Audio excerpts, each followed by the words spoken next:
I'm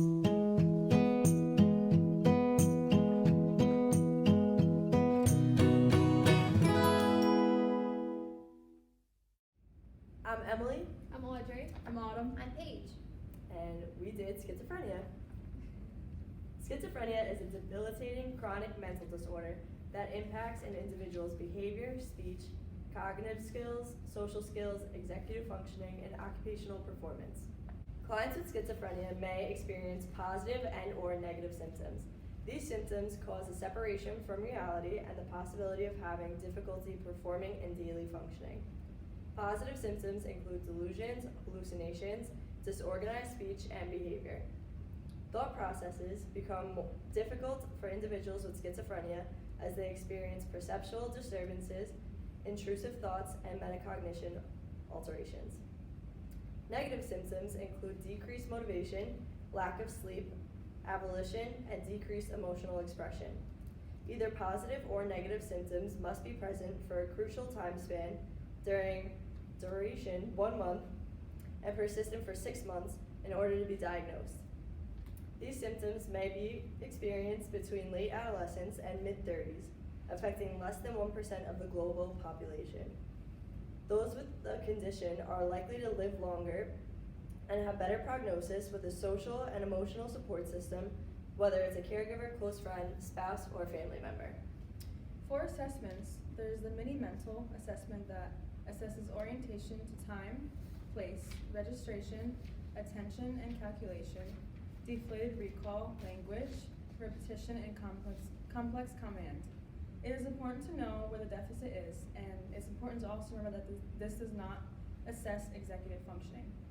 It also consists of oral questionnaire, short and simple quantitative measure of cognitive performance, and the population is adults with psychiatric, neurological, and general medical conditions, and it consists of 11 questions in 4 areas of cognition. The scoring is 25 to 30, which is normal, 20 to 24, which is mild cognitive deficit, and then 10 to 19 is moderate cognitive deficit, which is unsafe, and then 0 to 9 is severe cognitive deficit. So the next assessment is the Routine Task Inventory Expanded.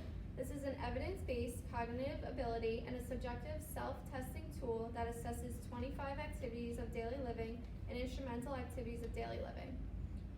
These routine tasks and activities include 4 areas.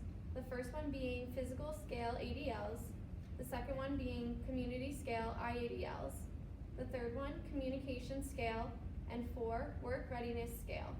The scores are aligned with the Allen scale of cognitive levels from 1 through 6. 3 methods may be used to administer this test, which are the caregiver report, which is a fast, reliable indication of pattern of the respondent's performance, self-report by respondent, which is dependent on his or her cognitive level, and observation of performance. This is based on observation, self-report, and structured interview. This is developed as a measure of impaired as it relates to performance of activities of daily living.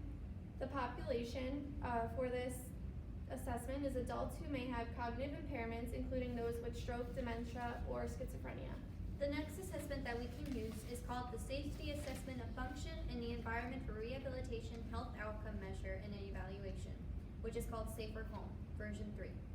The rating scale is based on interview and observation. The purpose of this assessment is to assess respondents' abilities to safely carry out functional activities in the home and plan intervention. This can be used for reassessment or discharge. This can also be used as an outcome measure to evaluate effectiveness of intervention and as a pre-discharge assessment. The population this assesses is adults and geriatric clients who have difficulty performing daily activities safely at home because of cognitive or mental health problems. This consists of 75 questions divided into 12 categories, which consists of living situation, mobility, environmental hazards, kitchen, household, eating, personal care, bathroom and toileting, medication, addiction and abuse, leisure, communication and scheduling, wandering, and then the level of safety is rated on a scale of 0 to 3, 3 being the most severe and 0 meaning no issues. Next, we'll talk about some practice settings. The Those with schizophrenia tend to be very unstable, and these practice settings provide the appropriate and supportive system that they need to help their condition. First is outpatient. This could be a mental health facility within your community, and these include activities that are implemented to increase social functioning and participation. Outpatient mental health facilities are for those who have better insight and have no intentions to harm themselves or others. Next is psychiatric hospital inpatient. This is pertinent to schizophrenia if they have lost the ability to perform IADLs, such as money management, and ADLs, such as bathing. Inpatient settings also help the client gain more of an understanding about their illnesses and increase relationships with their families or support systems. Although the stigma of psychiatric hospital is negative, it provides a stable environment and the professional help they need. Next, partial hospitalization. The patient continues to remain at home, but attends a treatment center up to 7 days a week. This can also serve as a transition from inpatient to outpatient care. The last one is in-home practice. Clinicians can come to the house of the individual and promote at-home care. This can include adaptations to their environment to promote better independent care. Next, we'll talk about some occupational therapy treatments. The first is social skills training. Developing necessary social abilities, communication skills, and appropriate behavioral skills, including facial expressions and perception of emotions. The OT can focus on what are socially acceptable ways to interact within the environment and the people in it. These treatments will work on eye contact, public responses, and facial expressions. The OT will work on role-playing and rehearsals for social skills. The next one is cognitive behavioral therapy.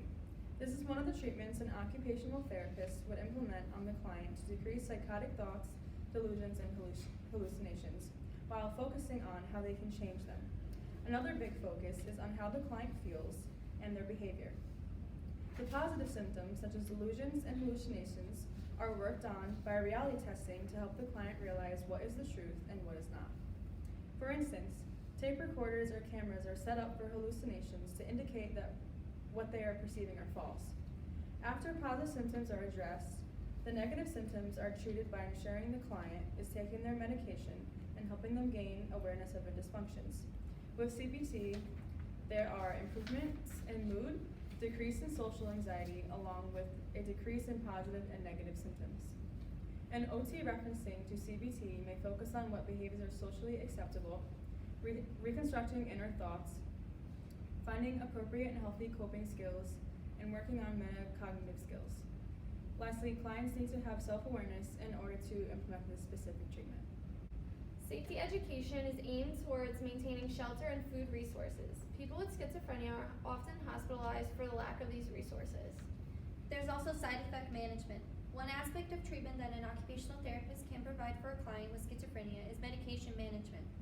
With schizophrenia, there are also comorbidities, not only depression. It is possible that multiple medications may be prescribed to a client. An occupational therapist can assist and guide the client in creating a routine at the time of day their medication is required. Additionally, the therapist will make sure the client understands the precautions of their medication or medications, and advocate for the client if experiencing adverse side effects. Next is group treatments in occupational therapy, and these will focus on emotional release. First is family therapy. Family therapy consists of educating the family and patient on schizophrenia. Schizophrenia can have a strong negative impact on the dynamics of a family. Assuring the family is aware of the diagnosis itself, future episodes, and the emotional instability that comes along with the diagnosis is also important. It is proved to be effective in prevalent relapse and rehospitalization of schizophrenic patients. The next group therapy is called support groups.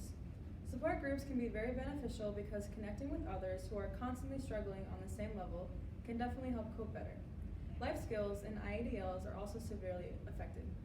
Discussing the frustrations with other schizophrenia patients during a support group is a safe place for them to relate and discuss the challenges that others without schizophrenia do not understand. In addition to these, art therapy would be another treatment. Group art therapy sessions are designed to promote social skills along with emotional expression through artwork. Being with others who experience the same condition promotes inclusion. Going through a sequence of art techniques can promote concentration. Art can also lead individuals to express their emotions. Art therapy enables the client to increase his or her ability to express himself through art in order to expand their ego strength. There's also vocational therapy. These can be workshops and interacting with others to build social and professional skills for a future career. Doing functional tasks depending on what their career holds. This could include employment training and job readiness. Examples could be building for a trade job, folding papers, filing papers, stamping envelopes for a desk job, and in addition, cashier training, baggers, and stocker training would prepare them for a job in the supermarket. Providing employment for patients with schizophrenia increases communication and social skills as well.